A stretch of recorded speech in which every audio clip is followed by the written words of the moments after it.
সুপ্রিয় শিক্ষার্থী, Sylhet divisional online স্কুলের পক্ষ থেকে তোমাদের সবাইকে আজকের ক্লাসে স্বাগত জানাচ্ছি। শুভ অপরাহ্ন। নিশ্চয়ই তোমরা ভালো আছো। করোনার এই প্যান্ডামিক সিচুয়েশনে যেহেতু বিদ্যালয় বন্ধ আছে, তাই আমরা ঘরে বসে সিলেট ডিভিশনাল অনলাইন স্কুলের মাধ্যমে আমাদের পাঠ কার্যক্রম চালিয়ে যেতে পারি।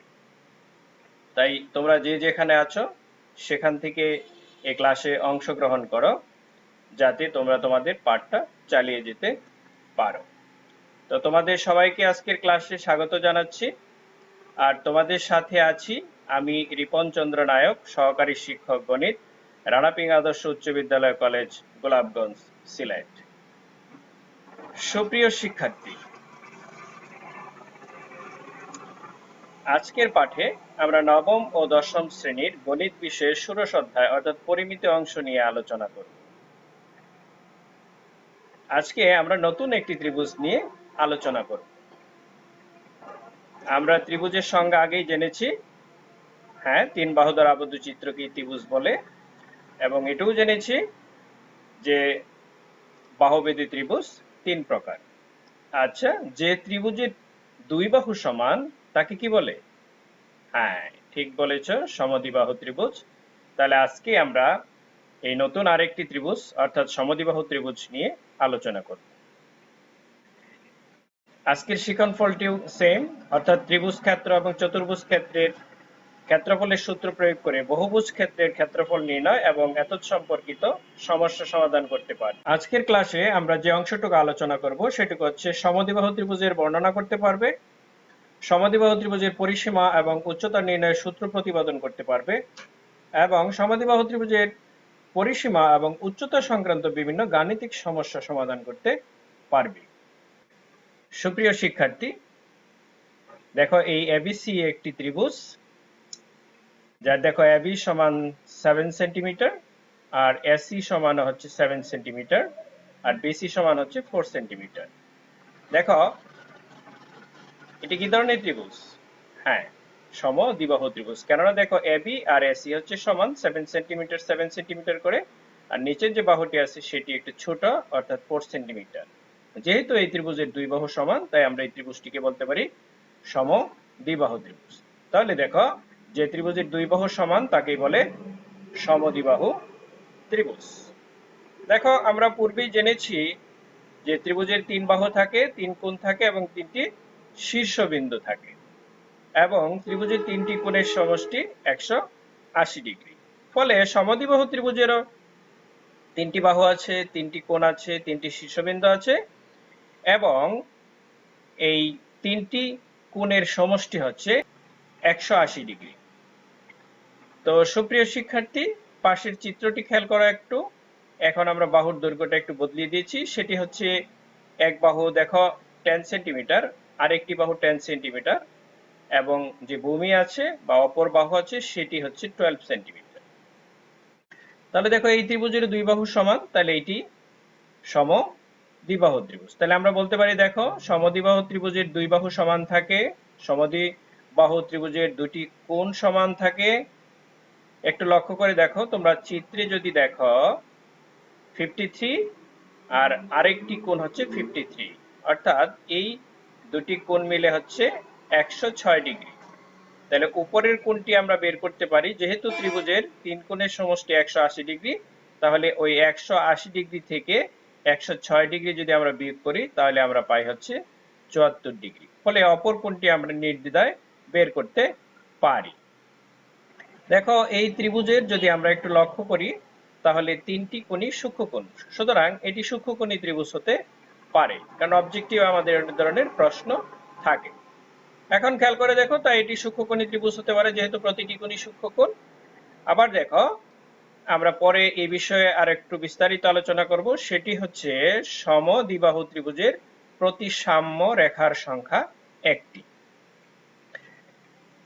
সমদ্বিবাহু ত্রিভুজের যেহেতু একটি কোণ সমকোণ হতে পারে, পাশের চিত্রটি আমরা যদি লক্ষ্য করি, দেখো একটি কোণ সমকোণ আছে 90 ডিগ্রি, আর অপর দুটি কোণ হচ্ছে 45 ডিগ্রি এবং 45 ডিগ্রি। যেহেতু দুইটি কোণ সমান, তাই তাদের দুটি বাহু সমান, দেখতেছো এই 2 সেন্টিমিটার 2 সেন্টিমিটার।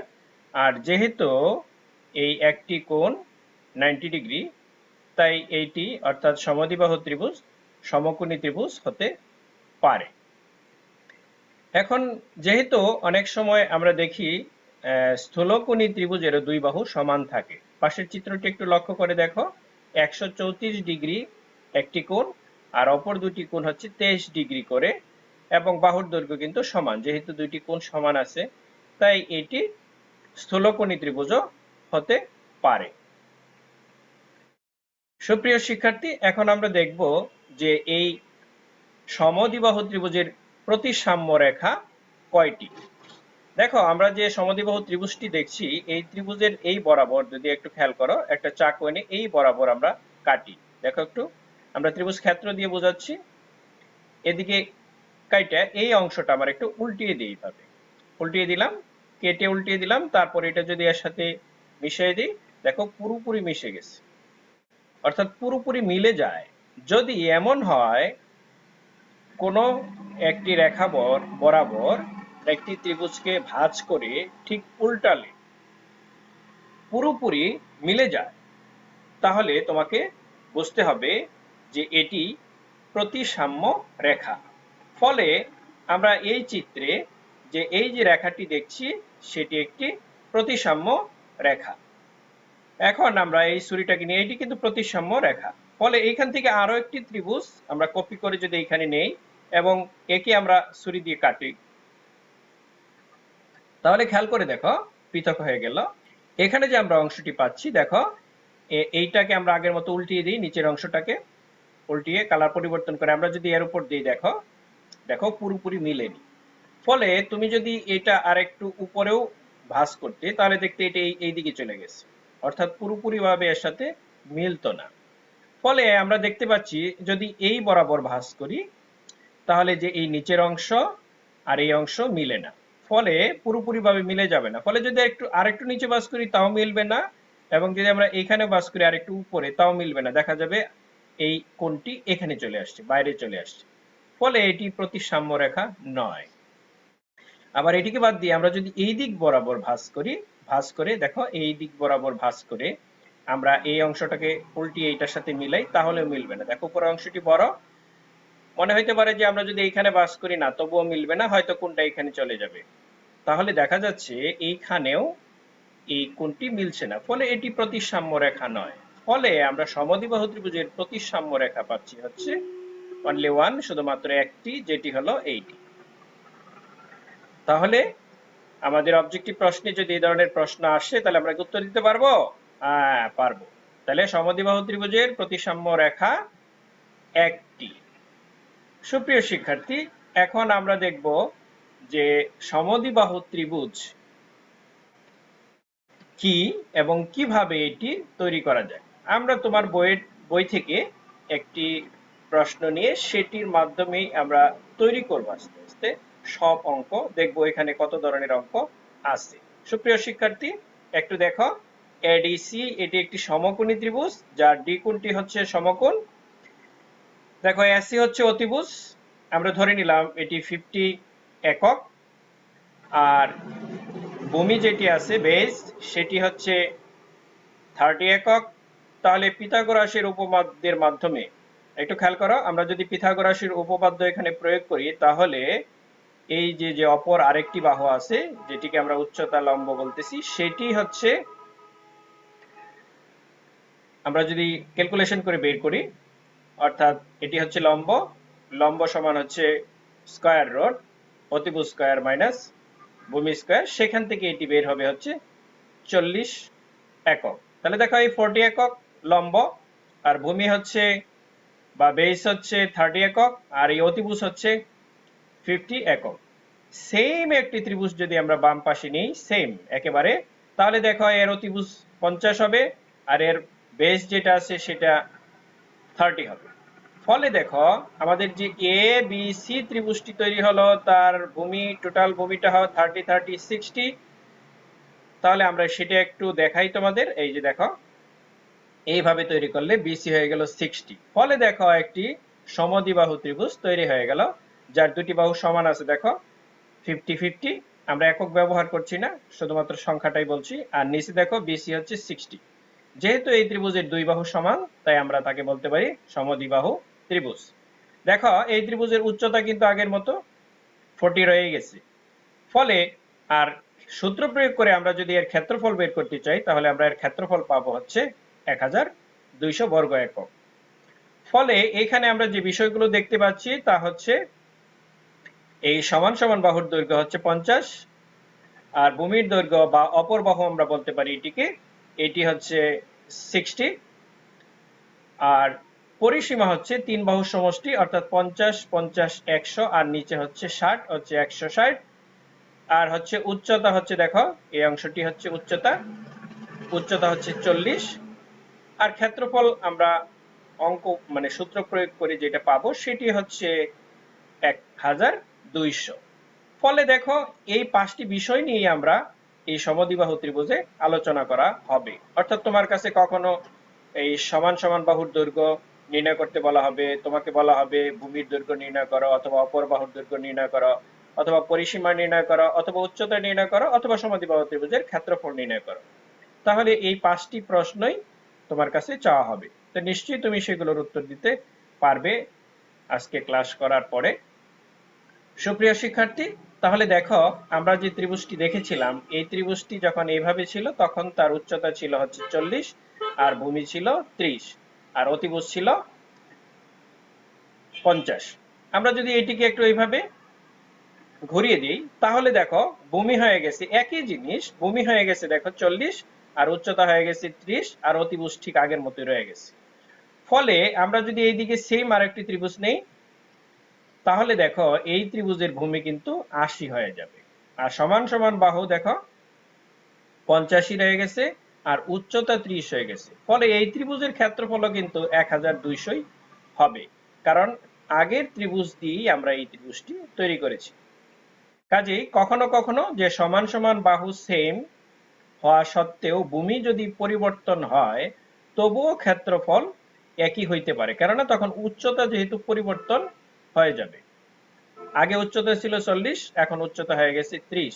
আগে দেখো ভূমি ছিল 60, এখন হয়ে গেছে ভূমি 80। তো সুপ্রিয় শিক্ষার্থী, এটি আরো একটি উদাহরণ তোমাকে দেখাচ্ছি। দেখো এই যে হচ্ছে এই ত্রিভুজটি, যার এটি 50, আর ভূমি হচ্ছে অতিভুজ 50, আর ভূমি হচ্ছে 40, আর এই যে উচ্চতা হচ্ছে 30। ফলে সেম যদি আমরা নেই, এখানেও সমান, এই বাহুটি এবি বাহুটি 50, আর এইখানের যে ভূমিটি আছে বিডি সেটি হচ্ছে 40। ফলে আমরা যে ত্রিভুজটি তোমাকে দেখাইলাম সেটি হচ্ছে এটি, অর্থাৎ এই ত্রিভুজেরও কিন্তু ক্ষেত্রফল 1200 হবে। তো লক্ষ্য করে দেখো এটি সমদ্বিবাহু ত্রিভুজ, আর উচ্চতা দেখো 30। তাহলে দেখো সুপ্রিয় শিক্ষার্থী, একটু ভালো করে দেখো, যদি এরকম থাকে আর এরকম থাকে, তাহলে দেখো এই দুইটি ত্রিভুজেরই কিন্তু ক্ষেত্রফল একই হবে। যদি এরকম থাকে একটু উল্টা, তাহলে কিন্তু আমরা এই বাহুটিকে আর এখন ভূমি বলতে পারবো না, এটিকে আমরা অপর বাহু বলবো। কাজেই সমদ্বিবাহু ত্রিভুজে অনেক সময় সমান সমান বাহু এবং অপর বাহু উল্লেখ করা থাকে। তাহলে বুঝে নিবে তুমি, এই যে অপর বাহুটি যেটা আছে সেটা ভূমি বরাবর নেই, অন্যভাবে আছে হয়তো, সেই জন্য এটাকে অপর বাহু বলা হচ্ছে, এরকম হয়তোবা। তাহলে আমরা আরো কিছু পজিশন দেখাচ্ছি অপর বাহু কিভাবে থাকে। দেখো এইটি থাকলে হচ্ছে এই টেন যেটা আছে সেটা হচ্ছে ভূমি, আর এইদিকে টেন, বাকি যে টেন গুলো আছে দেখো সেগুলো হচ্ছে অপর বাহু। এই টেন অপর বাহু, এটি অপর বাহু, এটি অপর বাহু, কারণ ভূমির সাথে সেগুলো ভূমির সমান্তরালে সরল রেখা নয় বিদায়ী সেগুলো হচ্ছে অপর বাহু, কিন্তু এরা সবাই হচ্ছে সমদ্বিবাহু ত্রিভুজ। সুপ্রিয় শিক্ষার্থী, তাহলে আমরা জেনে গেলাম যে সমান সমান বাহুর দৈর্ঘ্যই তারা নির্ণয় করতে বলবে, অথবা ভূমির দৈর্ঘ্য নির্ণয় করতে বলবে, অথবা ক্ষেত্রফল নির্ণয় করতে বলবে, হয়তোবা পরিসীমা নির্ণয় করা বলতে পারে, না হলে উচ্চতা নির্ণয় করা বলবে। এই পাঁচটি ছাড়া অন্য কিছুই বলবে না। ফলে এই পাঁচটির মধ্যেই আমরা 30 রকমের অঙ্ক দেখতে পাবো। সেগুলো আমরা দেখি। প্রথমে পরিসীমা সংক্রান্ত যে অঙ্কগুলো আছে সেগুলো আমি একটু দ্রুত দেখাবো, তোমার যদি প্রয়োজন হয় তো তুমি স্ক্রিনশট দিয়ে রাখতে পারো। একটু খেয়াল করে দেখো, আমরা এগুলো পরে যেহেতু বিস্তারিত আলোচনা করব সেই জন্য তোমাকে এগুলো দিলাম। দেখো তুমি যেভাবেই নির্ণয় করো না কেন, এই ত্রিভুজের পরিসীমা কিন্তু 160ই হবে। একটু লক্ষ্য করে দেখো, আমরা এগুলো ভিন্ন পদ্ধতিতে দিয়েছি, অর্থাৎ সবসময় পরিসীমা নির্ণয় করতে বলছে, কিন্তু দেওয়া তথ্য হচ্ছে 6 রকম। একটু লক্ষ্য করে দেখো, এখানে আছে সমান সমান বাহুর দৈর্ঘ্য এবং ভূমির দৈর্ঘ্য, সমান সমান বাহু ক্ষেত্রফল, ভূমি ক্ষেত্রফল, সমান সমান বাহু উচ্চতা, ভূমি উচ্চতা এবং ক্ষেত্রফল উচ্চতা। আর সব ক্ষেত্রে বের করতে বলছে হচ্ছে পরিসীমা। তো এরকম আরো অঙ্ক আছে। আমরা এখন উচ্চতা সংক্রান্ত 6টি অঙ্ক দেখাচ্ছি তোমাকে। ফলে দেখো, এখানেও যদি তুমি দেখো এই উচ্চতা সংক্রান্ত 6টি যে অঙ্ক আছে, সেখানে যদি তুমি উচ্চতা বের করো তাহলে 40 বের হবে। এখানে কিন্তু আমরা 6 ধরনের তথ্য দিয়েছি। একটু লক্ষ্য করে দেখো, আমরা ক্ষেত্রফল সংক্রান্ত এখনো 6 ধরনের অঙ্ক দিচ্ছি, যেগুলোর উদ্দীপক কিন্তু ভিন্ন। কাজেই তোমাকে সেগুলো বুঝে নিতে হবে, উদ্দীপক ভিন্ন আছে। দেখো, এইখানে আমরা ক্ষেত্রফল নির্ণয় করতে দিয়েছি কিন্তু উদ্দীপক কিন্তু ভিন্ন, ফলে এখানেও আরো 6টি অঙ্ক আমরা দেখতে পাচ্ছি। আবার লক্ষ্য করে দেখো, এইখানে যদি আমরা দেখি সমান সমান বাহু নির্ণয় করতে বলা হয়েছে, সেখানেও কিন্তু 6 ধরনের উদ্দীপক দেওয়া থাকতে পারে। একটু লক্ষ্য করে দেখো, এই ধরনের অঙ্ক এই উদাহরণে আছে। এই অঙ্ক থেকে আমরা এই অঙ্কটি বানিয়েছি। একটু লক্ষ্য করে দেখো, সমান সমান বাহু বের করতে বলা হয়েছে, কিন্তু এখানে দেওয়া আছে দেখো বি 60 অর্থাৎ ভূমি 60 এবং ক্ষেত্রফল হচ্ছে 1200। ফলে তুমি যেভাবেই বের করো এর সমান সমান বাহু কিন্তু 85 বের হবে। ফলে এখানে আমরা আরো 6টি অঙ্ক পাচ্ছি। আবার দেখো, ভূমি বা অপর বাহু যখন নির্ণয় করতে বলা হবে, সেখানেও উদ্দীপকটা এই 6 ধরনের দেওয়া থাকতে পারে। সেগুলো আমরা একটু দেখে নিই। দেখো, এখানে তুমি যেভাবে বের করো, ভূমির দৈর্ঘ্য কিন্তু একটু ভিন্ন বের হইতে পারে, কারণ আমরা উদাহরণ তোমাকে দেখিয়ে নিয়েছি। একটু লক্ষ্য করে দেখো, এই ধরনের অঙ্ক তোমার অনুশীলনী 16.1 7 নম্বরে আছে। দেখো, এই যে সমান সমান বাহুর দৈর্ঘ্য আছে, ক্ষেত্রফল আছে, আর ভূমি বা অপর বাহু নির্ণয় করতে বলা হয়েছে। তাহলে দেখো, এই অঙ্কটি যদি তুমি করো, তাই অনেক ক্ষেত্রে ভূমির দৈর্ঘ্য কিন্তু 60ও আসতে পারে, আবার 80ও আসতে পারে। কারণ উচ্চতা যখন এই 30 হবে, তখন কিন্তু ভূমি হয়ে যাবে 80, আর উচ্চতা যদি 40 হয় তাহলে ভূমি হয়ে যাবে 60। সুপ্রিয় শিক্ষার্থী, তাহলে আমরা যে অঙ্কটি জানলাম, তোমরা এইটা আমি একটু করছি, তোমরা স্ক্রিনশট দিয়ে রাখতে পারো। এখানে দেখো 15 রকমের অঙ্ক আছে, আর পরের পেজে আমরা আরো 15 রকম, অর্থাৎ এই 30 রকমের অঙ্ক সমদ্বিবাহু ত্রিভুজে আছে। তোমাদের অঙ্ক বইয়ে যে সমস্ত গুলো আছে, অর্থাৎ গণিত বইয়ে তোমাদের যেগুলো আছে, সেগুলো আমরা আলোচনা করব পর্যায়ক্রমে। তো এখন আমরা এই সমদ্বিবাহু ত্রিভুজের পরিসীমার সূত্রটি একটু দেখে নিই। একটু লক্ষ্য করে দেখো, এখানে যে আমরা অঙ্কটি দেখতে পাচ্ছি সেটি হচ্ছে পরিসীমা। পরিসীমা কিভাবে করা হয় একটু দেখো। সমদ্বিবাহু ত্রিভুজের পরিসীমা হচ্ছে এই যে সমান সমান যে দুইটা বাহু আছে, এই দুইটা বাহু যোগ করব, অর্থাৎ 3 বাহুর যোগফল। প্রথমে আমরা এ বি মানে সমান সমান বাহু, তারপরে আর একটা বি এস সি, সেটিও সমান সমান বাহু, তারপরে আমরা যোগ করে নেব হচ্ছে বি সি যেটা আছে, সেটি ভূমি বা অপর বাহু।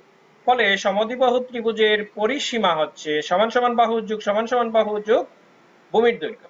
ফলে আমরা পাচ্ছি দুইটি সমান সমান বাহু, তাহলে 20 সমান সমান বাহু প্লাস হচ্ছে ভূমির দৈর্ঘ্য। তাহলে সমান সমান বাহুকে আমরা এ দিয়ে প্রকাশ করেছি, আর ভূমির দৈর্ঘ্যকে বি দিয়ে প্রকাশ করেছি। ফলে এটি সমান হচ্ছে 2 into a plus b, that means হচ্ছে 2a plus b।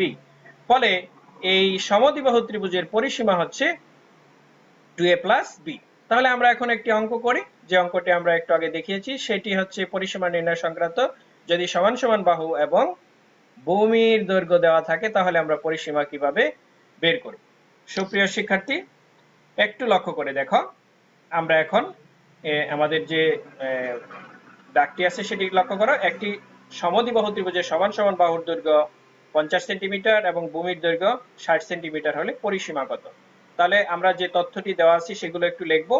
দেওয়া আছে হচ্ছে সমদ্বিবাহু ত্রিভুজের সমান সমান বাহুর দৈর্ঘ্য এ সমান 50 সেন্টিমিটার এবং ভূমির দৈর্ঘ্য বি সমান হচ্ছে 60 সেন্টিমিটার। তাহলে আমাকে নির্ণয় করতে বলা হয়েছে যে ত্রিভুজটির পরিসীমা নির্ণয় করো। তাহলে দেখো, সমদ্বিবাহু ত্রিভুজের পরিসীমা আমরা একটু আগে সূত্রটি জেনেছি, আমরা উপর থেকে একটু সূত্রটি জেনে নেই, সেটি হচ্ছে 2a plus b।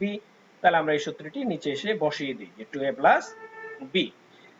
2 তো এখানে আমাদের থাকছেই, তার সাথে এ হচ্ছে দেখো 50 সেন্টিমিটার, তাহলে এই 50 সেন্টিমিটার আমার এখানে এসে গুণ হবে, তার সাথে অ্যাড অর্থাৎ প্লাস হচ্ছে দেখো বি, বি হচ্ছে কিন্তু ভূমির দৈর্ঘ্য অর্থাৎ এই 60, তাহলে 60 হয়ে এখানে যোগ হচ্ছে। ফলে আমরা 2 দ্বারা যদি 50 সেন্টিমিটারকে গুণ করি, তাহলে আমরা পাচ্ছি হচ্ছে এই 100 সেন্টিমিটার, তার সাথে যোগ হচ্ছে 60 সেন্টিমিটার। তাহলে 100 আর 60 যদি আমরা যোগ করি, তাহলে আমরা পাচ্ছি 160 সেন্টিমিটার। যদি দেখতেও চাও যে এটি কত হয়েছে তাহলে দেখো, এই যে দেখো এই সমান সমান বাহু যদি একটু খেয়াল করে দেখো, এই যে পরিসীমা জানতে চাই এখান থেকে, সমান সমান বাহু যেহেতু 50 করে আছে সেটা 100, আর নিচে দেখো এই ভূমিটি হচ্ছে 60, ফলে 160ই হচ্ছে এর পরিসীমা। সুপ্রিয় শিক্ষার্থী, একটু লক্ষ্য করে দেখো, এখন আমরা একটু পিথাগোরাসের উপপাদ্য নিয়ে আলোচনা করব। একটু লক্ষ্য করো, সেখানে এই হচ্ছে একটি সমকোণী ত্রিভুজ। পিথাগোরাসের সূত্র অনুযায়ী দেখো, আমাদের এই যে এখানে যে অতিভুজটি আছে এসি, এই অতিভুজটি আমরা ধরে নিলাম 5, আর এখানে যে লম্ব আছে সেটি আমরা ধরে নিলাম 4, ফলে পিথাগোরাসের সূত্র অনুযায়ী আমাদের ভূমিটা হবে 3। তাহলে একটু লক্ষ্য করে দেখো, পিথাগোরাস যে থিওরিটি দিয়েছে সেটি হচ্ছে সমকোণী ত্রিভুজের অতিভুজের উপর অঙ্কিত বর্গক্ষেত্রের ক্ষেত্রফল। তাহলে এসির উপর যদি আমরা একটা বর্গক্ষেত্র অঙ্কন করি, তাহলে এই এসির উপর অঙ্কিত বর্গক্ষেত্রের ক্ষেত্রফল হবে বাহু স্কয়ার, অর্থাৎ হচ্ছে 5 এর স্কয়ার। 5 এর স্কয়ার হচ্ছে 5 × 5 = 25। তাহলে দেখো অতিভুজের উপর অঙ্কিত বর্গক্ষেত্রের ক্ষেত্রফল কিন্তু 25। আর এখানে যে লম্ব আছে দেখো 4, এই লম্ব 4 এর এইখানে নিয়ে আমরা যদি এখানে একটি বর্গ অঙ্কন করি, দেখো সেই বর্গের ক্ষেত্রফল হবে কিন্তু বাহু স্কয়ার, অর্থাৎ 4 স্কয়ার। তাহলে 4 এর স্কয়ার করলে আমরা এই বর্গক্ষেত্রটির ক্ষেত্রফল পাচ্ছি, অর্থাৎ আমাদের যে লম্ব আছে এই লম্বের একটা বর্গক্ষেত্র অঙ্কন করলে যার ক্ষেত্রফল পাবো 4 × 4 = 16। তাহলে লক্ষ্য করো, নিচে যে বেজ আছে অর্থাৎ ভূমি আছে, এই ভূমি আছে হচ্ছে 3 একক, তার ক্ষেত্রফল যদি আমরা বের করি, অর্থাৎ এর উপর বর্গক্ষেত্র অঙ্কন করে যদি আমরা এর ক্ষেত্রফল বের করি, তাহলে আমরা বর্গক্ষেত্রটি অঙ্কন করে নেই। তাহলে লক্ষ্য করে দেখো এর ক্ষেত্রফল হবে বাহু স্কয়ার, অর্থাৎ 3 এর স্কয়ার 3 × 3 = 9। তাহলে পিথাগোরাস যা বলেছিল তা হচ্ছে অতিভুজের উপর অঙ্কিত বর্গক্ষেত্রের ক্ষেত্রফল সেটি হচ্ছে 25, আর অপর দুই বাহু অর্থাৎ লম্ব বা ভূমি এর উপর অঙ্কিত বর্গক্ষেত্র এই দুইটা সমষ্টি সমান। তাহলে দেখো এই যে 16 আর এই হচ্ছে 9, আমরা যদি যোগ করি তাহলে কিন্তু 25ই হবে। পিথাগোরাস এই জিনিসটি বলেছিল। ফলে দেখো এই যে আমরা এই সমকোণী ত্রিভুজটি দেখতে পাচ্ছি, আর এখানে যে আমরা অতিভুজের উপর অঙ্কিত বর্গক্ষেত্র দেখতে পাচ্ছি। আর পিথাগোরাস কেন এই যে লম্ব বা ভূমিকে অপর দুই বাহু বলেছিল, দেখো আমরা যে এখন লম্ব দেখছি সেটি হচ্ছে দেখো এখন এবি। দেখো আমরা যদি একটু এইটাকে ঘুরিয়ে দিই তাহলে কিন্তু এবি এখন বেজ হয়ে গেল, ভূমি হয়ে গেল। ফলে কোনটি লম্ব কোনটি ভূমি সেটি সুনির্দিষ্ট নয় বিধায় এটিকে অপর বাহু বলা হয়, অর্থাৎ সমকোণ সংলগ্ন দুইটি বাহু। তাহলে পিথাগোরাসের সূত্রটি তোমরা জেনে নিয়েছো, ফলে আমাদের অঙ্ক করতে এখন সুবিধা হবে। তো চলে আসি আমরা আমাদের উচ্চতা নির্ণয়ের অঙ্ক। সেখানে একটু খেয়াল করে দেখো যে উচ্চতা নির্ণয়ের যে অঙ্কটি আছে সেটি আমরা উচ্চতা একটু নির্ণয় করব। প্রথমে একটু লক্ষ্য করে দেখো, এই এবিসি ত্রিভুজের এবি আর এসি এই দুটি হচ্ছে সমান, আমরা ধরে নিয়েছি এগুলো সমান হচ্ছে এ, আর নিচে যে ব্ল্যাক কালার আছে দেখছো সেটি হচ্ছে বিসি, এটি হচ্ছে ভূমি, ভূমি আমরা বি ধরে নিচ্ছি। যেহেতু এই ত্রিভুজের দুই বাহু সমান তাই আমরা বলতে পারি এটি একটি সমদ্বিবাহু ত্রিভুজ। ফলে আমরা যদি এই ত্রিভুজের উচ্চতা নির্ণয় করতে যাই তাহলে দেখো এই উচ্চতা হচ্ছে এই যে শীর্ষবিন্দু যেটা আছে, শীর্ষবিন্দু থেকে ভূমির উপর অঙ্কিত লম্ব যেটা সেটি হচ্ছে দেখো এডি। তাহলে উচ্চতা এইচ সমান হচ্ছে এডি, তাহলে আমরা পেয়ে গেলাম হচ্ছে এডি। এখন দেখো আমরা এই অংশটা এডিসি এইটুকুকে আমরা একটি সমকোণী ত্রিভুজ বিবেচনা করলে দেখো এই এসি হচ্ছে অতিভুজ। তাহলে একটু লক্ষ্য করে দেখো, আর এই যে এডি, এডি হচ্ছে লম্ব, তাহলে এডি হচ্ছে একটু লম্ব, ভালো করে দেখে নাও। আর নিচে যে অংশটি আছে ডিসি, এই ডিসি হচ্ছে বা সিডি যাই বলো সেটি হচ্ছে ভূমি, আর এই এসি যেটা আছে দেখো এসি বা সিএ যাই বলো সেটি হচ্ছে অতিভুজ। ফলে এটি হচ্ছে লম্ব, তাহলে লম্ব সমান হচ্ছে, অর্থাৎ প্রথমে আমরা যদি পিথাগোরাসের উপপাদ্য লক্ষ্য করি তাহলে লম্ব স্কয়ার সমান হচ্ছে অতিভুজ স্কয়ার মাইনাস ভূমি স্কয়ার। ফলে শুধু লম্ব হচ্ছে স্কয়ার রুট অতিভুজ স্কয়ার মাইনাস ভূমি স্কয়ার। ফলে আমরা এই লম্ব যেহেতু এডি, তাহলে এডি সমান আমরা লিখতে পারি, একটু লক্ষ্য করে দেখো, square root AC square minus DC square, অর্থাৎ অতিভুজ স্কয়ার মাইনাস ভূমি স্কয়ার। ফলে আমরা এগুলোর মান বসাই দেওয়ার চেষ্টা করি। একটু দেখো এসির মান আছে আমাদের এ, কিন্তু ডিসির কোনো মান নেই। ফলে আমরা এই ডিসিটা দেখো, একটু লক্ষ্য করে দেখো, এই যে শীর্ষবিন্দু অর্থাৎ ত্রিভুজের যে শীর্ষ বিন্দুটি আছে, শিরোকোণের শীর্ষবিন্দুটি, সেটা থেকে ভূমির উপর যখন লম্ব অঙ্কন করবে তখন ভূমি সমদ্বিখণ্ডিত হয়ে যায়। ফলে ডিসি হচ্ছে বিসির অর্ধেক। তাই আমরা এই অংশটি বদলে লিখতে পারতে হচ্ছে বিসি বাই 2, অর্থাৎ টোটাল বিসির অর্ধেকই হচ্ছে ডিসি। এখন আমরা মানটি বসিয়ে নেই। একটু লক্ষ্য করে দেখো, আমরা এই যে অংশটি দেখছি স্কয়ার রুট থাকছে, আমরা একটু সরল করি। এসি এর মান হচ্ছে এ আর এই বিসির মান হচ্ছে বি, ফলে আমরা বি বাই 2 হোল স্কয়ার লিখতে পারি। এখন লক্ষ্য করে দেখো, এটা স্কয়ার আর এটাকে মাইনাস তো থাকছেই, আমরা যদি স্কয়ার করি তাহলে বি স্কয়ার বাই 4 হচ্ছে এটি। আমরা এখানে একটু সরল করি, লসাগু হচ্ছে 4। তোমরা যারা কম বোঝো তাদেরকে আমি একটু বিস্তারিত এখানে বুঝিয়ে দিচ্ছি, অনেকে এই রকম সরল করতে অসুবিধা হয়। তোমাদের ম্যাক্সিমামই তোমরা পারবা অবশ্য, যারা একটু কম বোঝে তাদের জন্য আমি একটু এক্সপ্লেন করে দিচ্ছি, যেহেতু সুযোগ আছে এখানে ভিজুয়ালি দেখানোর জন্য, সেই জন্য দেখো লসাগুটা হচ্ছে 4 আর এই স্কয়ারের নিচে কিন্তু একটা 1 আছে, তাই না? প্রতিটি লবের নিচে হর হিসাবে কিন্তু 1 থাকে যদি পূর্ণ সংখ্যা হয়ে থাকে। তাহলে দেখো এই লসাগুটি হচ্ছে 4, তাহলে আমরা এই 4 কে এই ভগ্নাংশের, এটি যেহেতু পূর্ণ সংখ্যা, এটি ভগ্নাংশ নয়, তার নিচে কিন্তু একটা 1 আছে, তো এই 1 দিয়ে আমরা ভাগ করব। তো এই 1 দিয়ে আমরা এখানে যদি ভাগ করি, তাহলে 4 কে যদি আমরা 1 দিয়ে ভাগ করি তাহলে আমরা ফল পাচ্ছি হচ্ছে 4। তাহলে দেখো এটা 4 পাইলাম, আর এইটির যে ফলে এই ভাগফলকে আমরা উপরের যে লব আছে স্কয়ার, সেই স্কয়ার দিয়ে আমরা এখন এটাকে গুণ করে দিব। তাহলে 4 আর স্কয়ার যদি আমরা একটু গুণ করি তাহলে আমরা পাচ্ছি হচ্ছে 4 স্কয়ার। তাহলে এইটি এখানে বসবে। অনেক সময় বলে কি স্কয়ার ছিল, এটা 4 স্কয়ার কই থেকে আসলো? আসলে এটা এভাবে আসছে। পরবর্তীটাও ঠিক একই রকম, এটি হচ্ছে মাইনাস। এখন আমরা এটি মুছে দিয়ে আবার দ্বিতীয় রাফটি করি, অর্থাৎ এই লসাগু 4 আছে, দেখো একটু লক্ষ্য করে, এই 4 কে আমরা এই যে দ্বিতীয় ভগ্নাংশ যেটি আছে সেই ভগ্নাংশের যে হর আছে 4, দেখো এই 4 দিয়ে আমরা একে ভাগ করব, তাহলে আমরা ভাগফল পাচ্ছি হচ্ছে 1। এই 1 কে আমরা এই যে বি স্কয়ার যে আছে এটা দিয়ে গুণ করব। তাহলে দেখো আমরা যদি বি স্কয়ার দিয়ে গুণ করি তাহলে সেটি পাচ্ছি হচ্ছে বি স্কয়ারকে বি স্কয়ার, এই বি স্কয়ার এখানে বসবে। এটি আমরা মুছে দিই। ফলে দেখো এটাকে যদি আমরা মানে রুট করি, নিচের যে 4 আছে এই স্কয়ার রুটের ভিতরে, সেটি হচ্ছে হাফ হয়ে যাবে আর উপরের যা আছে তার উপর রুট থেকে যাবে। ফলে আমরা এই উচ্চতা নির্ণয়ের যে সূত্রটি পাইলাম সেটি হচ্ছে half square root 4 square minus B square. আমরা এখন এই উচ্চতা নির্ণয়ের একটি সূত্র অঙ্ক করেই আজকের ক্লাসটি শেষ করে দেব। ঠিক আছে সুপ্রিয় শিক্ষার্থী, দেখো এই উচ্চতা নির্ণয়ের যে অঙ্কটি আছে সেখানে সমান সমান বাহুর দৈর্ঘ্য এবং ভূমির দৈর্ঘ্য দেওয়া থাকলে উচ্চতা নির্ণয়, আমরা সেখান থেকে এই অঙ্কটি করার চেষ্টা করি। আমাদের প্রশ্নটি একটু দেখি। একটি সমদ্বিবাহু ত্রিভুজের সমান সমান বাহুর দৈর্ঘ্য 50 সেন্টিমিটার এবং ভূমির দৈর্ঘ্য 60 সেন্টিমিটার, উচ্চতা নির্ণয় করো। তাহলে আমাদের যে তথ্যটি দেওয়া আছে সেটি হচ্ছে সমদ্বিবাহু ত্রিভুজের সমান সমান বাহুর দৈর্ঘ্য এ সমান হচ্ছে 50 সেন্টিমিটার এবং ভূমির দৈর্ঘ্য বি সমান হচ্ছে 60 সেন্টিমিটার। তাহলে এখন আমাকে যেহেতু নির্ণয় করতে বলা হয়েছে উচ্চতা, তাই আমরা উচ্চতার সূত্রটি লিখব। সেটি হচ্ছে সমদ্বিবাহু ত্রিভুজের উচ্চতা। আমরা উপরে যে বের করলাম সেটি একটু দেখে নেই। এই হচ্ছে উচ্চতার সূত্রটি, সেটি হচ্ছে half square root 4 square minus B square. সেটি আমরা নিচে এখন বসিয়ে দেই, আমরা বসিয়ে দিলাম সেখানে। এখন আমরা এখানে সরল করে নিই একটু। সুপ্রিয় শিক্ষার্থী, আমরা যদি এই ত্রিভুজটির উচ্চতা বের করি তাহলে দেখো এই যেখানে এ ছিল সেখানে বসে যাবে হচ্ছে 50 আর যেখানে বি ছিল সেই জায়গাগুলোতে বসে যাবে দেখো 60। ফলে আমরা এটি একটু সরল করি, এখন মানটা বসিয়ে হাফ তো থাকছে, স্কয়ার রুটও থাকছে, 4 তো থাকছে, আর 50 এর স্কয়ার করলে হবে 2500 আর 60 যেটা আছে সেটি স্কয়ার করলে হবে 3600 সেন্টিমিটার তো থাকছেই। ফলে আমরা যদি আর একটু সরল করি, হাফ স্কয়ার রুট থাকছে, আমরা 2500 কে যদি 4 দিয়ে গুণ করি তাহলে 10000 হবে, মাইনাস হচ্ছে 3600 সেন্টিমিটার থাকছে।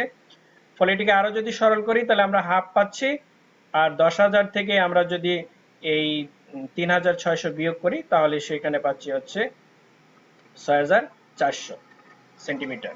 তাহলে হাফ তো থাকছেই, আর এই যে 64 যে আছে অর্থাৎ 6400, তাকে আমরা যদি রুট করি তাহলে এখানে পাবো হচ্ছে 80, কেননা এই 80 আর 80 গুণ করলে এই 6400 হয়, অথবা 6400 বর্গমূল হচ্ছে 80, যেভাবে বলো তুমি।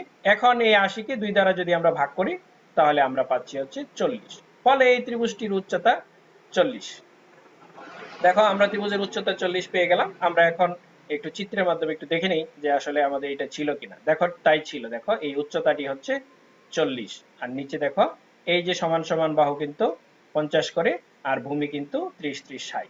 আমাদেরও সমান সমান বাহু 50 আর ভূমির দৈর্ঘ্য হচ্ছে 60, ফলে আমাদের উচ্চতা বেরিয়েছে 40। আমার বাড়ির কাজ হচ্ছে সমান সমান বাহুর দৈর্ঘ্য 50 আর ভূমির দৈর্ঘ্য যদি 80 হয় তাহলে পরিসীমা এবং উচ্চতা নির্ণয় করো। ঠিক আছে? তো সুপ্রিয় শিক্ষার্থী, তোমাদের সকলকে ধন্যবাদ জানিয়ে আজকের ক্লাসটি এখানেই শেষ করছি।